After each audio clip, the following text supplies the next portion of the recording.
My passion stems from my disciplinary training in history, sociology, and education, human resource development, comparative and international education. I have an interest, invested interest in the youth, African youth. Although as a historian, I'm also interested in the past. And from that angle, I'm interested in older people, what they have learned, where they have been, what lessons we can learn from them.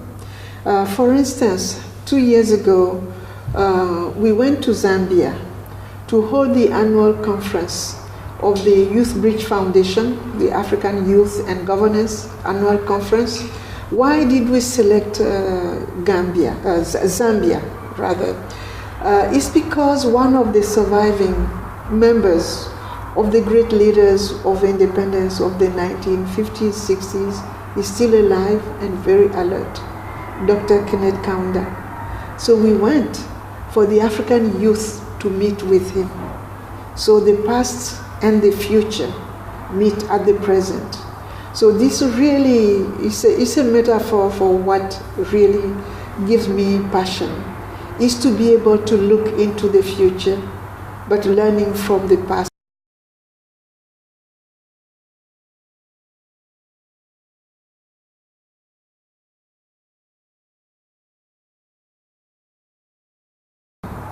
What we're discussing today, the African education, is not only for today, it's where will we be in 50 years.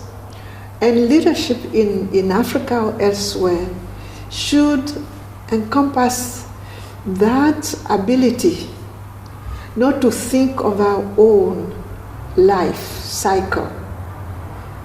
When we're gone, where we would like our society, our continent, the world we have touched, where we would like it to be.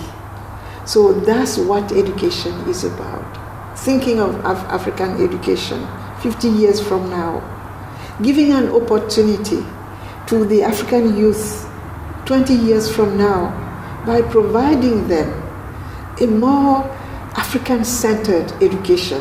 While open to the world, it should look at things from an African perspective.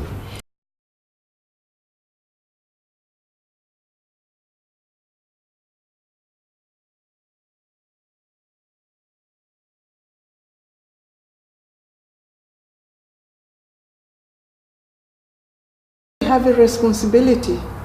If we do not teach them what they need to know, they will not be well prepared to meet the challenges.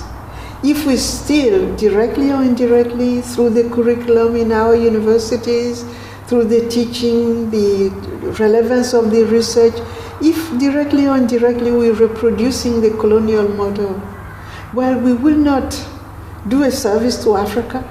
We will not prepare the youth to meet the challenges.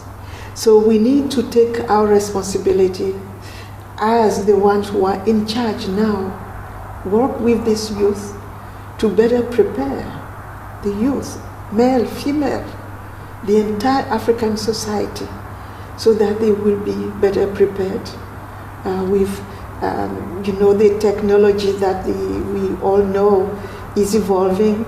But what do we use that technology for? How do we better use the technology to advance Africa in its search for development, social progress? Well, we need to contextualize it. So even if the youth have that capacity to master the technology, we need to provide a more comprehensive education. We need to place that technology in its historical, cultural context, broader context. Where is Africa? How is Africa connected to the rest of the world? How Africa came to be what it is today, so that we can prepare to do something different in order for Africa to recover its rightful place in the world. So the youth will be able to meet those challenges if we contribute to preparing what is